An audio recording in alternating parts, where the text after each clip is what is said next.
Washington through their bowl game, and they came to us. And then as we made a coaching change, and I know everybody loves coaching changes, like the fix is always to bring someone new in, there's always collateral damage. And Coach Eckler has done a wonderful job, and he strongly believes in utilizing the college rules, which are different than the NFL rules, in which guys can get down the field. And so we will be more of a rugby punt team. And so throughout the course of the spring, we've both rugbyed and done traditional punt. Traditional punt is what Jack's great at. He's an excellent player that we hope has a chance at the next level. And so when we met with him on Thursday, when first Coach Eckler and then myself met with him on Thursday, we let him know that, hey, we would be moving in that direction, away from what he's good at. And while we offered him he certainly can stay, it's probably in his best interest to go and find something that's schematically what he does. And so, excuse me, I'd find myself if I did that in a team meeting. So, he asked if he could continue to stay and be at practice because he wants to finish what he started, which is just the caliber of person we're talking about. He was out there today.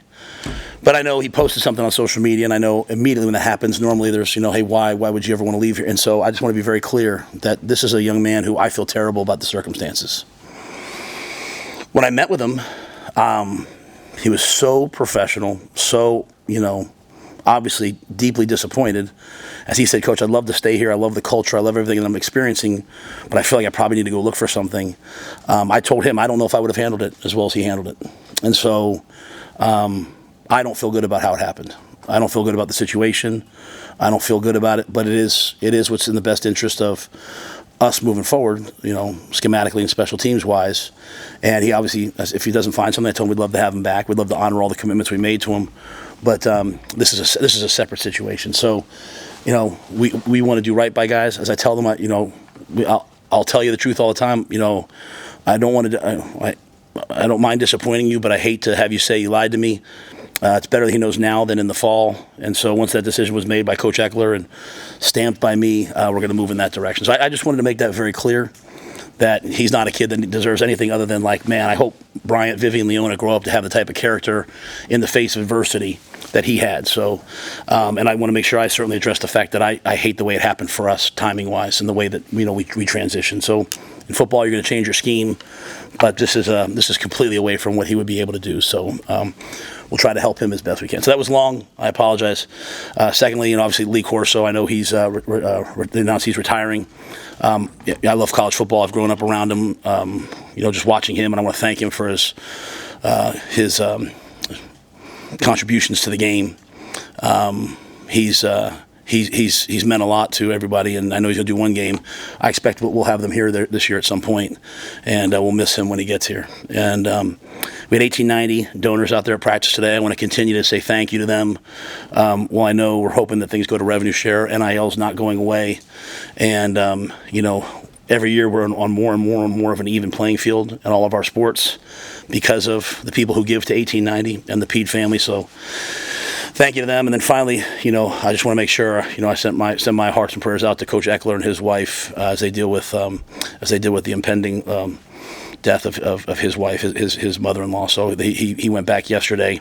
I'm sure he wouldn't want that to be too public, but this type of man that he is, that he went back to be with his wife as they are in those hours, and I appreciate him, and his two assistants did a great job today. So that was long. I apologize, but I feel like Jack deserved that. So with that, I'll see what you guys got.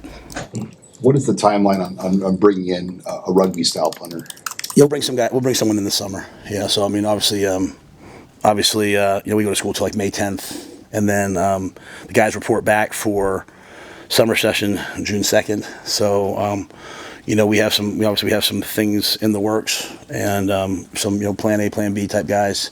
But it's just such a unique difference between the pro and college games in terms of what you're allowed to do. In the pros, you can't pass the line of scrimmage until the ball is kicked, so you have to have all these big guys. And in college, you can move down the field, but to do that, run down the field when the ball's snapped. But to do that, you have to have a moving launch point. So when you look back to last year, especially as we've talked about the wins here, especially as we talk about the different unique situations that are here, to us, a rugby style kick takes advantage of the rules, takes advantage of our unique game day atmosphere here in the weather. So schematically, it's a no-brainer, and we'll just have to bring the right guy in. In terms of recruiting, you've had a lot of guys be able to watch practice. Just what do you think that they've been able to see in those practices, and what kind of feedback have you gotten? Well, I want people, if they're serious about looking at Nebraska, I want them to come watch us practice. Everybody's nice on junior day.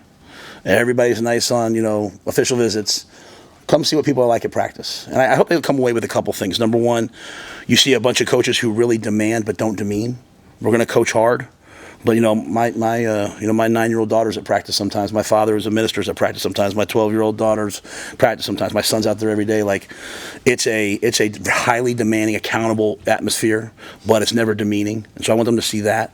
It can't be too far one way or the other. It can't be just roll the balls out and have fun. You don't get better, and it can't be disrespectful, right? So it's going to be that. Number two, the level of instruction. There's a lot of schools that have really great recruiters, but they don't have great. Those guys can't coach. A lot of schools have good coaches. We're trying to find the middle. So I want them to come see DeKeel coach. Yeah, he's a great recruiter, but he can really teach and instruct and just carry that on the line down all the coaches. So I want them to see that. I want them to see our precision, our attention to detail, right? I want them to see the atmosphere. I want them to see that there's no silos. I want them to see that everyone's speaking the same message, though with different words. There's only one message here. Player development, helping people get better, but people say it in different ways. So as they walk around practice and they see Kristen doing her thing, or Gus, or Dr. Stout from a mental performance standpoint, we're all engaged. And I want them to, one thing I always ask them is, can you tell the difference between the starters and the walk-ons in terms of the way they're being coached? And people can't, and that's important to me. My job's not just to coach the players that I think are going to play. My job's to coach everybody. My job's to make everybody better. So I want them to come and see all that, and I want them to see us, be in a highly, highly detailed, competitive environment. Still see guys having fun, right? Still see guys enjoying the competition. I want them to see Mudita. I want them to see guys celebrating when the guy at their position might make a play. They're not mouthing off. They're not angry when a guy makes a play. They're celebrating and see the joy that we try to build in our locker room. So I think it's very important to come to practice and see that. And then our practices are pretty cool, man. You got former NFL players, former Husker greats. You got a bunch of high school coaches. Some days you have the governor, some days you have Tom Osborne. There's a lot of people here, and I think it sends a message how important football is at the University of Nebraska. I know you touched on this Saturday, but how much or in what ways does it complicate some of the conversations you're having with players as spring practice ends because of the uncertainty around what's going to happen with the 105? Yeah, so I'm glad you asked that. The 105, it sounds like it's going to stay at 105 from what I'm seeing. And, we've already had most of them with everybody. I'm going to, we're going to do the Husker games next Saturday. I called Troy last night. I'm gonna go live and do some red and white stuff.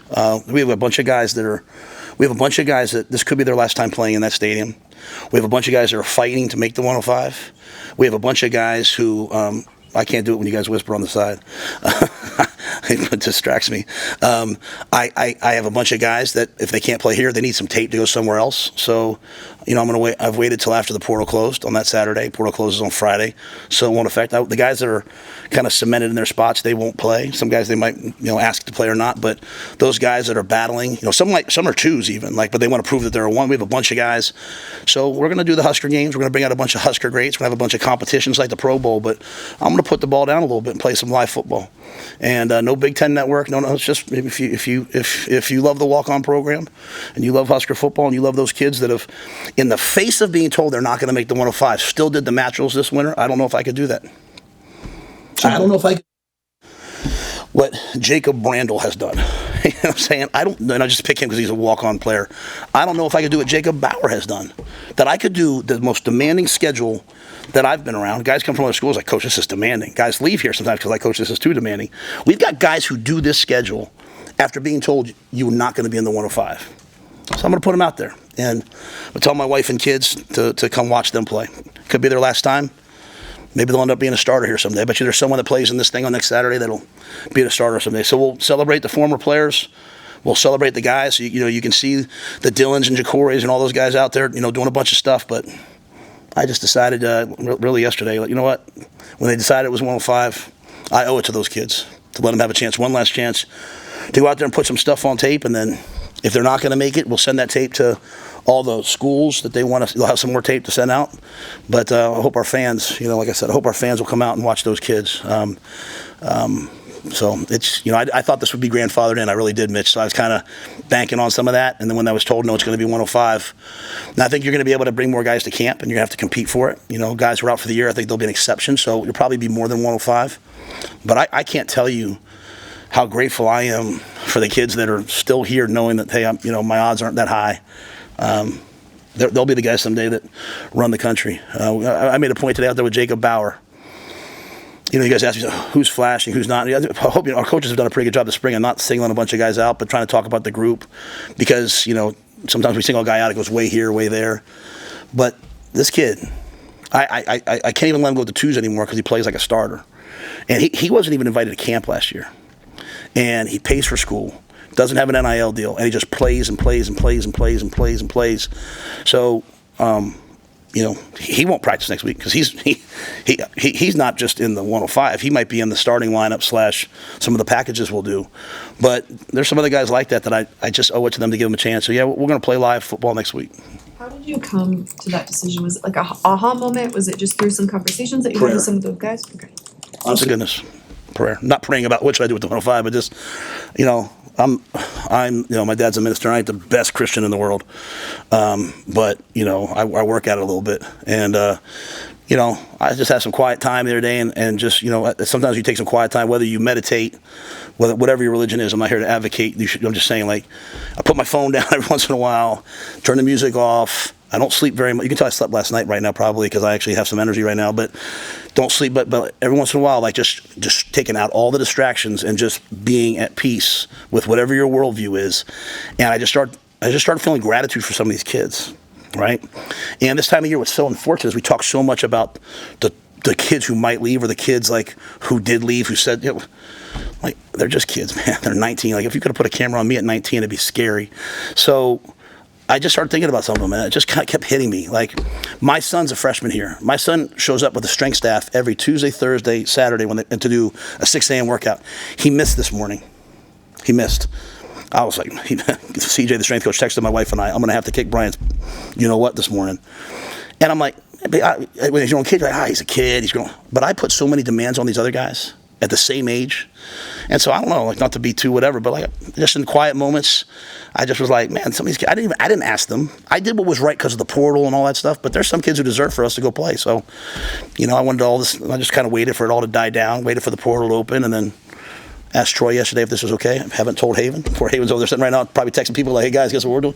I walked in with Keith. He thought I was joking. I said, no, I'm going to tell him that we're going to scrimmage next week. And I'm not doing it to have people come to the game.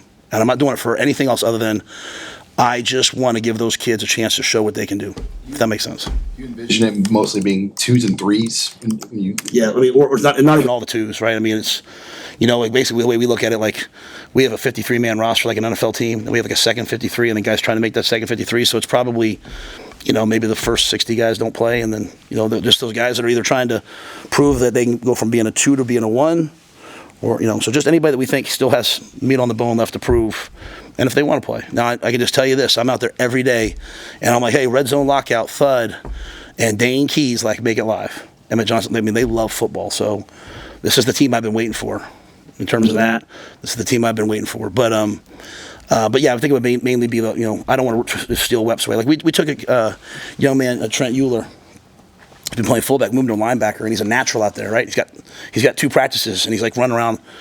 So what am I going to do? Make him next week go out there and, wear spandex and just do whatever? I'm going to give him one more chance to prove show what he can play, and because I know he can play, and there's lots of guys like that. So again, the Husker games are going to be on. That'll be fun. I think we'll see the personality of a lot of the guys, but we're also just going to add in, unless Haven tells me after this no.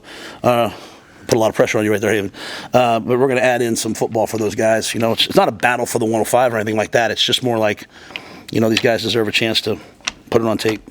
Another question about recruiting. You had mentioned, the 105-man roster and all the things going on. You're probably not going to sign as large of a recruiting class this year, and there's a lot of good players in the state. How do you kind of walk that tightrope between reminding players and coaches in the state that you really value kids here, but simultaneously knowing that you might not be able to bring all of them here? I have one job. It's to win at Nebraska. Okay. Anytime a coach here has tried to do anything else but win at Nebraska, they've been asked to leave. And I'm not saying that's what I'm saying. Like, no man can serve two masters. We have to win. Everyone cares about everything else when you're not winning. When you win, I mean, Tommy Frazier was from where? Okay, I'm saying like that no one cares. You know what I'm saying? Like, so, and I say that like I want to mine the state. I think there's good players in the state. Okay, but like if a player's a really good player and doesn't quite fit us, and he's going to go somewhere else, I want him to go be happy. I care about football in the state. That's why we're open. Every practice is open to the high school coaches in the state. That's why our camps are not just select invitational camps. That's why we do youth camps. That's why we do free youth camps. That's why we go speak at clinics. That's why our coaches clinic had 500 people here just for us. We are going to pour into the state in football. But what I have found is, if you bring a player here from the state and they're not happy, the place that they love now becomes a miserable thing. So I have to be sure that they're good enough. And what's happening sometimes here is some of the other schools that aren't playing in the Big Ten, they're going to offer them as a sophomore. And then everyone looks at me like, well, why haven't you offered them yet? It used to be you got offered as a senior, you know? And I like guys, if I'm not quite sure yet, don't I owe it to you to be sure before I offer you a scholarship?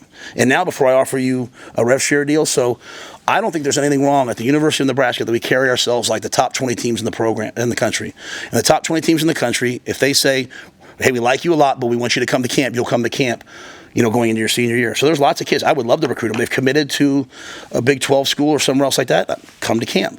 If you want to play in the Big 12 over the Big 10, oh, I got it. But make no mistake, there is a big difference. And Big 12 is going to go nuts now. I know that. And I'm going to be on X and all that stuff. But it's the reality. The Big 10 and the SEC, especially moving forward, are going to be here in terms of everybody else. So I have to worry about what's Ohio State doing, what's Michigan doing. So I love the state. I love the players. And we're gonna take a bunch. You know, so we've taken some as walk-ons. We've taken some as scholarship players. I just have to be sure that they're good enough. And I don't think asking guys to come to camp is the whole thing like, hey, you should be the first offer at Nebraska. You know, desperate teams always set the market. Let me say that one more time. And rev share and all this, desperate teams set the market. So if they know that, hey, straight up, we can't beat a Big Ten team or we can't beat Nebraska, then we better offer them a year earlier and say Nebraska doesn't care about you. We care about you. We just we got to make sure that you're going to help us beat Ohio State.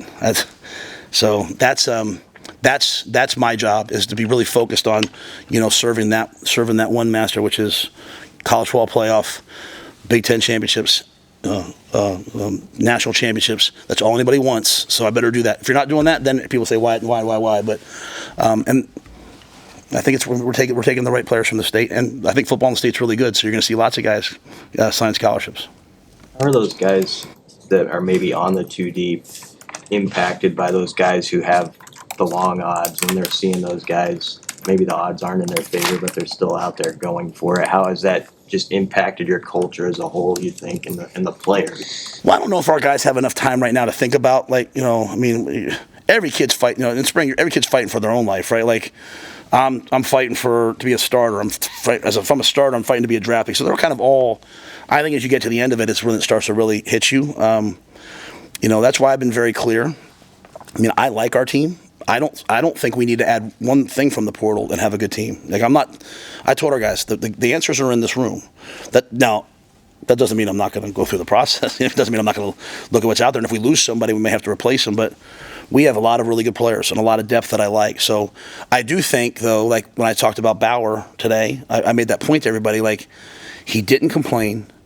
He didn't worry about what he doesn't have. Every day he compares himself to what he was yesterday and says, okay, am I better than I was yesterday? To the point where he's a straight running dude. He's a good football player. And so I told the guys out there, it wasn't planned ahead of time. I didn't tell Susan ahead of time. I said, we'll pay for your school next year. And they all tackled him. And not one of those like, hey, someone walks out with a guy, I don't have a scholarship. I just was like, this is ridiculous. This kid gets nothing, and he plays this good. Like, I'm going to give him. He's on scholarship, right? Or he's, you know, whatever the rules are moving. I don't know the rules yet, but we'll pay for his school. So, and the guys are happy. But I just think our players respect everybody in the building for their effort. There's not a guy in the building that doesn't give great effort. And so, I think that whole 105 thing will hit. If you're not thinking about it, it'll hit some people at some moment. Like, hey, you know, how's this going to impact me? How's this going to impact each other? It'll be sad when it happens. You know, because, you know, if it would have been easier to phase this than it would have been to just cold cut. We're cutting people. We're cutting people, and that's really hard. I'm surprised. I'll be honest. I'm just surprised it's not grandfathered in. I really am. Is Bauer playing defense? So I'm talking about Jacob Bauer, right? So Jacob Bauer and plays linebacker for us, yes. Jacob Bauer. Yeah, Jacob. Okay, yeah. All right. Rowdy's a heck of a player too, and Rowdy's playing safety, but Jacob's what I was talking about. This is anything else, guys? Yeah, I had a question about, you guys really dramatically improved your turnover margin last year, especially in the giveaway category. Takeaways probably weren't as many as you want. How's that been going in camp in terms of the way Coach Butler teaches it and the way your defense has responded to takeaways specifically that? Yeah, I think we're breaking on the ball and intercepting balls better. It's always hard. The number one source of turnovers is always the quarterback position at every level of sport. So when you can't, I see some deal. I don't know who's back there. Is that Keona's back there? Justin's back. Is this Justin and Keona? So Keona, those guys get mad at you because you don't let them get near the quarterback, right? Because they would like to get the sack fumbles and all those things. I think the biggest thing is, you can do all the takeaway drills you want. Truly turnovers, fumbles, which is what, they come from, in my opinion, dominant contact and running through people and striking people. And we've had some of those. Some guys like Jeremiah Charles have gotten the ball out. I think we just need more. At the same time, I also think we're carrying the ball better. I tell our guys all the time, you don't live in the past, but you learn from the past. You go back to last year, you lost to Illinois by 1 point. And I say 1 point because it was overtime, right? You lost to Iowa by 1 play. Your 2 plays. No, we don't believe in getting close. We believe in the urgency of the details of carry the football right and knock the football out, right? Knock the football out. So we have got to continue. But I won't know that, Sam, honestly. You don't know that till the season. You really, because, if you're knocking a bunch of balls out, great on defense, but on offense we must be terrible. So I like the way we're practicing. I like how physical the guys are, but I like how attention to detail we've been. We're just going to continue. We're still young in some areas to grow that. But the turnover battle, it's been since 2016 that Nebraska has been plus in the turnover battle for a season. So we were horrific.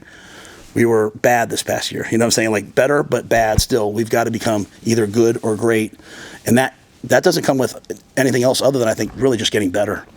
When you're better, you win the turnover battle. Is this the team you've been waiting for? What do you mean? In terms of why do we have to go? No, not everybody. I'm saying like this is the team when you have a fourth-year guy who started in the SEC. You've got Emmett Johnson, who's a starting tailback. And let's be quite honest, if they were to get injured, they have a lot to lose, right? But they love to compete, and they understand that when you play football, there's an inherent risk. And that's why, in the NFL, they have preseason games. Think about that. You have a $270 million roster. You have $50 million quarterbacks, and you still put them out there for preseason games because you have to make a decision. Do I want to be healthy or do I want to be good? And most injuries actually happen just like shuffling and a guy's knee buckles, right? So, but when you have players that like to play, I don't have guys saying I blow the whistle up there, hey, coach, can we run that back? Can we do it again? This is the first time, the offense fumbled today in a competitive period, and I wouldn't let the black offense go back out. And they're, Dylan's in my ear. And I'm like, well, the only way to punish you guys is to not let you as opposed to make them go again. And they're, it's completely different. But it's your 3, right? It's completely different, and it has nothing to do with me. It's the guys. They like to compete. Like that guy back there, Justin. If someone called me and said, hey, there's a problem at the house, I'm calling Justin Evans. I'm telling you. And he's moved to center now. He should be up for everything, every award. But he's a tough guy, right? Smart, but he's not the outlier. There's a ton of them, and it's been really good. So when I say that, I'm just I want to be on the practice field. If you come to a practice and you hear me yelling and screaming, I kind of sit there and talk to Susan, talk to Hay. We got what we got going, and so they love the practice and they're competing at a high level. So I'm happy about them in terms of that. Cutting the roster down, do you find yourself hearkening back to when you were an NFL coach, and do you kind of refer to the situations that you might have had to go through then to now, adjust to what it is now? That's a great point. I think this is way harder. At the end of that, that's business, right? That's whatever. And those kids, if they get cut, they can get picked up by another school. Now, that's why we're telling them now, so if they want to get in the portal. But, I just don't understand. In August, I'm going to walk into a kid and say, hey, thank you for everything. Thanks for training 7 days a week. That's for having your body weight at this. That's for you can't be in the facility anymore. What I'm going to say, not I can hang around and no, you can't be in the facility anymore. You're going to go from being on this football team for 2 years to being a regular student. And go sit in the stands, and let me sit in the stands watching a game. Man. So while the narrative out there is, hey, this kid asked for this amount of money, I don't know. I'm talking about nationally, right? There's all these national stories. I pay attention to those, and I understand this is a business. I like to talk about also, though, the Jacob Bowers and those kids that are just fighting for whatever. Because I don't care if you get one thing. If you get to eat in this cafeteria every day, you should be pretty grateful, right? And so, but it's going to be really hard. And this is the last time we'll actually be able to talk about it because it's going to go into effect. And I'm not going to complain about something once it's changed. And I understand why they did it, but it's the human capital, it's the human effect that is unbelievable. That's why I didn't like coaching in the NFL. I love the players. The players looked at me like, oh God, here he comes. Like I was the guy like deciding their futures, and I don't want that. I want to be there. Like I walk off practice today, and there's Elijah Judy's, wife and son. I'll go over. I like to play with Coda. I like to be talking about guys' grades. I don't want to be, hey, we're cutting you. But so I've done it before. I've been a part of it. You become very dispassionate about the relationships with the players if you want to be really good at that. GMs and those guys, it becomes very transactional, and that's never been what the University of Nebraska is, and that's not been who I am. So this will be the only year we have to do it, I guess, right? After that, it'll be kind of set, and we'll adjust, but this first year will be really difficult. Thank you. Thanks, man.